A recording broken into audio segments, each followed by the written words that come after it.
മുഖ്യമന്ത്രി ഇന്നിപ്പോൾ സംസാരിച്ചു. സന്ദീപ് വാര്യർ പാണക്കാട് പോയതിനെ അദ്ദേഹം വിമർശിക്കുകയാണ്.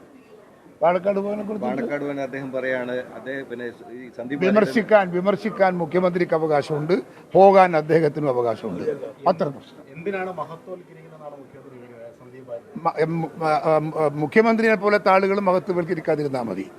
ബാക്കി കാണേണ്ടുന്ന ആളെ അദ്ദേഹം ഒരു UDF-ലേക്ക് വരാൻ, UDF സംവിധാനത്തിലേക്ക് വരുമ്പോൾ അതുമായി ബന്ധപ്പെട്ട രാഷ്ട്രീയ നേതാക്കന്മാരെ കാണുന്നതിൽ ഒരു തെറ്റുമില്ല. അത് അദ്ദേഹത്തിൻ്റെ എളിമയാണ്, അദ്ദേഹത്തിൻ്റെ വലിമയാണ്.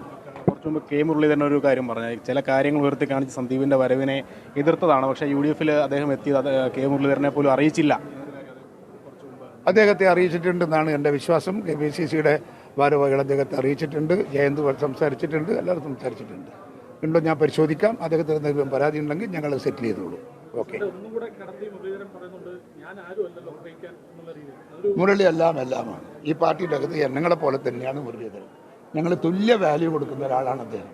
കോൺഗ്രസിന്റെ ഒരു ഇന്നവിറ്റബിൾ ഘടകമാണ് മുരളി. ഒരു കാരണവശാലും അദ്ദേഹത്തിൻ്റെ വ്യക്തിത്വത്തെ താഴ്ത്തിക്കെട്ടാൻ ഞങ്ങൾ ആരെയും സമ്മതിക്കില്ല.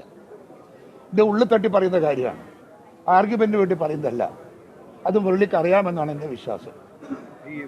ഇപ്പം മുഖ്യമന്ത്രി അവിടെ സംസാരിക്കുന്നത് ഈ ബാബറി മസ്ജിദ് വിഷയമൊക്കെ ചൂണ്ടിക്കാണിച്ച് എന്തായിരുന്നു സംഘപരിവാർ നിലപാട്, സന്ദീപ് വാര്യർ പോലുള്ളവരുടെ നിലപാട്? ജാംബവാന്റെ കാലത്തുള്ള രാഷ്ട്രീയം പറയാൻ വേറെ പണിയില്ല ഞങ്ങൾക്ക്.